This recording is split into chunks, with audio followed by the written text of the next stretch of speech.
আছেন? একদিন আসো, জাস্ট একদিন আসলে কি কোনো প্রবলেম হবে? তোমার হাসবেন্ড বুঝতে পারবে? আগে আপনার সাথে যা কিছু হয়েছে আমার, তখন আমার আবেগ কাজ করছিল, বিবেক কাজ করে নাই।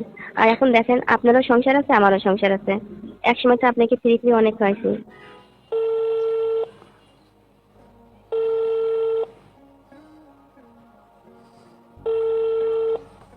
হ্যালো, হ্যাঁ, কে বলছেন? আপনি তারেক ভাই? হ্যাঁ, আপনি কে? কণ্ঠ শুনে চিনতে পারছেন না? চিনতে পারছি না তো। আমি মালিহা বলছি। ও, হ্যাঁ মালিহা, কেমন আছো? হ্যাঁ, আমি ভালো আছি। এখন চিনতে পারছেন না? তুমি ট্রান্সফার হয়ে চলে গেলা, তারপর থেকে তো আর তোমার সাথে যোগাযোগ নেই। কেমন আছেন তারেক ভাই? আছি, ভালো আছি। কোথায় আছেন এখন? এখন ওই জায়গাতেই তো। ও, দিনকাল কেমন কাটছে আপনার? তুমি তো ওই দেবীপুরের কাছাকাছি, ওইখানেই তো ট্রান্সফার হয়ে গিয়েছিল, ওইখানে আছো? হ্যাঁ, ওইখানেই আছি এখন আমি। আপনি কি সিমটা বন্ধ করে রাখছিলেন? হ্যাঁ, এটা তো অনেকদিন যাবত অফ ছিল, কিছুদিন হলো আর কি অন করেছি। আর তুমি কল দিলা। নাম্বারটা সেভ করা ছিল না তো, তাই আর কি চিনতে পারিনি। ও তাই। আমি ওইখান থেকে আসার পরে কতবার আপনাকে ফোন দিয়েছি। হ্যাঁ, ফোনটা তো অফ ছিল, তাই আর কি তোমার কলগুলো আসে নাই। এখন কি তোমার হাজবেন্ডের সাথে আছো? হ্যাঁ, আমি এখানে কোয়ার্টার নিয়েছি, আমার হাজবেন্ডের সাথে আছি আমি। সবকিছু ঠিক আছে তো? হ্যাঁ, ঠিক করে নিয়েছি। হ্যাঁ, আমার সাথে সম্পর্ক তোমার হাজবেন্ড জেনে গিয়েছিল, তারপর অফিসারের কাছে কমপ্লেন দিল, তারপর তোমাকে ট্রান্সফার করে দিল। যাই হোক, এখন অনেক ভালো আছি। এখন আপনি কি অবস্থা?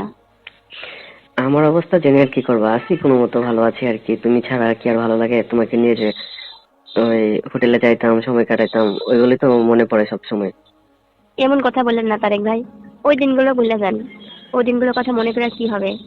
দেখেন না, কত কিছু তো হয়ে গেল আমার আর আপনার মাঝে, তাই না? ওইগুলো কি আর বলা যায়? বলতে চাইলেই তো আর বলা যায় না। তোমার সাথে কত সুন্দর সম্পর্ক ছিল, মানে কত সময় কাটাইছি হোটেলে গিয়ে। তো তুমি হঠাৎ করে চলে গেলা, সমস্ত কিছুই তো মাটি হয়ে গেল, আর তোমাকে পাই না। আসলে ওই কাটানো দিনগুলো আমিও বলতে পারি না, অনেকবার মিস করি। কিন্তু কি আর করার বলেন? আমি তো আমার ইচ্ছায় আসি নাই। আপনার আমার মাঝে যে সম্পর্কটা ছিল, সবাই যখন জানাজানি হয়ে গেল আর আমাকে ওখান থেকে ট্রান্সফার করে দিল, এতে তো হুম। আমার কিছুই করার ছিল না। ঠিক আছে, এখন তোমার হাজবেন্ড নিয়ে ভালো আছো, সুখে আছো, শুনে অনেক খুশি হইলাম। তুমি আমার সাথে কথা বলার জন্য ট্রাই করতা, হ্যাঁ, সেই জন্যই তুমি কল দিতে আমাকে। আমি অনেকবার আপনাকে ফোন দিয়েছি কথা বলার জন্য, যে আপনি কি এখনো পদোন্নতি হয়েছে আপনার, নাকি আগের মতোই আছেন। আমি তো এখন অফিসার হয়ে গেছি। তাই নাকি তারেক ভাই? হ্যাঁ। তাহলে তো আপনার কাছে আমার অনেক চাওয়া আছে নতুন করে। কিন্তু তোমাকে যে জায়গায় ট্রান্সফার করেছে, আমার এখান থেকে তো বেশি দূরত্ব না, তারপরেও কেমন আর কি দূরত্ব হয়ে গেল। আসলে তারেক ভাই, ওই কথাটা পরে বলি। আমি যে কারণে আপনাকে ফোন দিয়েছি বা বারবার আপনাকে মিস করতেছিলাম, সেটা জানতে চাচ্ছেন না? বলো, কিসের জন্য তুমি আমাকে এত মিস করো? আমার দূর সম্পর্কের একটা ভাই আছে, তার চাকরির বিশেষ প্রয়োজন। তাই আপনার সাথে কথা বলে একটু জানতে চাইলাম যে আমার ভাইয়া চাকরিটা দিতে পারবেন কিনা। সে কি ডিফেন্সে জব করবে? হ্যাঁ, করতে চাই। কারণ উম, আমি চাকরি করি, এই চাকরিটা সে অনেক পছন্দ করে। তোমার আত্মীয় নাকি তোমার হাজবেন্ডের আত্মীয়? তারপরে অনেক ঘনিষ্ঠ, তাদের সাথে সুসম্পর্ক অনেক ভালো আছে। তা আপনি কি পারবেন ভাইয়া? এখন তো চাকরি অনেক টাকা প্রয়োজন, প্রায় 14-15 লাখ টাকা লাগে। এই যে ফার্স্ট টাইমে টাকার কথাটা বললেন। আসলে যে মানুষ বলে না, যারা উপরে ওঠে তাদের নজরটাও নাকি বড় হয়ে যায়। তুমি আমাকে এই কথা বলতেছো? তারেক ভাই, এই টাকার কথাটা পরেই বলতেন। কোন কোন ক্ষেত্রে টাকা প্রয়োজন হয় সেটা তো তুমি ভালো করে জানো, কারণ তুমিও এই ক্ষেত্রেই জব করো, তাই না? হ্যাঁ, আমি জানি। কিন্তু টাকা তো দিতেই হবে। কিন্তু আমি তো এত টাকা দিব না। আচ্ছা ঠিক আছে, শোনো, এতদিন পরে কথা হইলো, একদিন চলো দেখা করি, সরাসরি বসি, তারপর তো ওই চাকরির বিষয়ে কথা বলবো। আগে বলেন চাকরিটা দিবেন কিনা। ঠিক আছে, তুমি যেহেতু রিকোয়েস্ট করতেছো, এখানে কি চাকরি না দিয়ে পারা যাবে? চাকরি তো অবশ্যই দিতে হবে। আপনি চাইলেই একটা কিছু করতে পারবেন। আর এই আশাটুকু নিয়ে আপনার কাছে আমি ফোনটা দিয়েছি।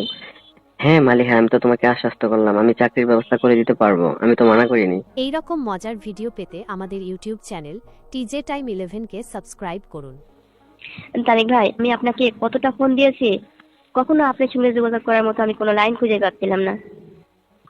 ঠিক আছে, তোমার ভাগ্যটা তো ভালো, আমি প্রায় 10-15 দিন যাবত এই সিমটা আর কি অন করেছি। হ্যাঁ, হঠাৎ করে আপনার ফোনটা বেজে উঠলো, তখন আমি অনেক আশ্বস্ত হলাম। আচ্ছা যাই হোক, তোমার হাজবেন্ড এখন তোমাকে কি আগের মতো সবকিছু আদর যত্ন করে? কি আর করবে? কারণ আমি তো সরকারি জব করি, আমার হাজবেন্ড তো সরকারি জব করে না। হয়তো ওই দিকটা ভেবে আমাকে এখন অনেক বেশি ভালোবাসে। যাই হোক, তোমার সংসার এখন ঠিক মতো চলতেছে শুনে অনেক খুশি হলাম মালিহা। আপনার ফ্যামিলিতে কি কোনো প্রবলেম আছে? না না, আমার ফ্যামিলিতে কোনো প্রবলেম নেই, কারণ তোমার আর আমার বিষয়টা তো আমার ফ্যামিলি পর্যন্ত যায় নাই, শুধু তোমার হাজবেন্ডই জেনে গিয়েছিল। না না, আরে ওই কারণে বলছি না। আপনি তো এমনি অনেক সুন্দর মেয়েদের পছন্দ করেন, তাই আর কি। আমি তো অনেকদিন চলে আসছি, এরকম কেউ কি আছে নাকি? থাকতেই পারে, থাকলে তো আর কোনো প্রবলেম নেই। কারণ যাদের হুম, বাইরে খাওয়া দাওয়া করেও বা তাদের কি ঘরোয়া খাবার ভালো লাগবে? হ্যাঁ, আমি এই জন্যই আপনাকে জিজ্ঞেস করছি, কারণ আপনার বাইরের খাবারটা অনেক পছন্দ। আপনি তো এরকম সিঙ্গেল থাকার লোক না, তাই আর কি জিজ্ঞেস করলাম কাউকে জীবন সঙ্গী করছেন নাকি ক্ষণিকের জন্য। আচ্ছা ঠিক আছে, অন্য মানুষদের কথা তুমি এখন বলিও না, তোমার কথা বলো। তুমি আমার সাথে একদিন দেখা করো আগের মতো, যেরকম ভাবে আর কি তোমাকে নিয়ে হোটেলে যাইতাম, সময় কাটাইতাম। পারবা নাকি? না না তারেক ভাই, এখন এইগুলার এত সহজে হবে না। কতদিন আপনার সাথে দেখা নেই, কথা নেই, হঠাৎ করে ফোনটা দিলাম, এখন এগুলো হবে না। কারণ তোমার কাছে চাওয়ার তো আমার অধিকার আছে, তাই তো তোমাকে বললাম। অধিকার আছে, কিন্তু অধিকার থাকলে তো সবসময় সবকিছু দেওয়া যায় না। কেন দেওয়া যায় না? যখন বলতাম তখনই মানা করতা না, বলতা চলেন ওই জায়গায় যাই। মাঝে মাঝে তুমি ইচ্ছাকৃত ভাবেও বলতা যে চলেন আজকে তারেক ভাই অনেক সুন্দরভাবে সময় কাটাই। কিন্তু এখন দেখেন আমি কত দূরে আর আপনি কত দূরে, এখন চাইলে কি আর এইভাবে যাওয়া সম্ভব? তুমি যে ক্যাম্পে আছো, আমার ক্যাম্প থেকে তোমার ক্যাম্পের দূরত্ব মাত্র 28 কিলোমিটার। এখন আমার হাজবেন্ড যদি জানতে পারে আমি ওই জায়গাটা আবার যাচ্ছি ছুটি নিয়ে কোনো কাজে, তখন তো অন্য কিছু হয়ে যাবে। আরে কোনো কিছুই হবে না, তোমার হাজবেন্ড তো এত বেশি কিছু বুঝে না। হ্যাঁ তারেক ভাই, আপনার সাথে আমার দেখা করতে হবে। আর সেই দেখাটা আপনার আমার সেই অতীতের সম্পর্ক নিয়ে না, আমার এই দুই সম্পর্কে ভাইয়ের চাকরির বিষয়টা যদি আপনি কনফার্ম করেন, তখন কিছুই বলবে না। বুঝতে পারছেন? ঠিক আছে, তুমি যদি না দেখা করতে চাও তাহলে তো আর তোমাকে কিছু বলতে পারি না আমি। আচ্ছা ঠিক আছে, যাই হোক, ওই আমার সাথে যেরকম সম্পর্ক ছিল, এখন কি তোমার হাজবেন্ড ব্যতীত অন্য কারোর সাথে এরকম কোনো সম্পর্ক আছে নাকি? কি যে বলেন না তারেক ভাই, এটা আর কখনো হবে না। আর এরকম মন মানসিকতা নিয়ে আমি চাকরি করে করি না। আর আমি এখানে যতদিন আসছি আমাকে কেউ এরকম অফার দেয় নাই। আচ্ছা ঠিক আছে, যাই হোক, আমি তো জানি যে একবার যে অন্য খাবারের স্বাদ গ্রহণ করে সে অন্য খাবার না খেয়ে থাকতে পারে না, সেজন্য আর কি জিজ্ঞাসা করলাম তুমি এখন অন্য ধরনের কোনো খাবার দাবার খাচ্ছ কিনা। আসলে এটা একান্তই আপনাদের জন্য, আমাদের জন্য না। তাহলে কবে দেখা করতেছো তুমি বলো? আপনি বলেন কবে আসবো? আগামীকাল কি আসো তোমার ভাইয়াকে নিয়ে? না, আগামীকাল হবে না। আমি আজকে ফোন দিয়ে তাকে বলবো, সে সমস্ত কিছু গোছগাছ করবে কালকে। হয়তো বা আগামী পরশু দিন এরকম হতে পারে। ঠিক আছে, তাকে নিয়ে আসো, দেখা সাক্ষাৎ হোক, কথা বলবো। তারপর যখন নিয়োগ হবে তখন আমি তোমাদেরকে জানাবো। একটু ব্যস্ত আছি তো। হ্যাঁ তারেক ভাই, মাঝে মাঝে কিন্তু আমি কল দিব।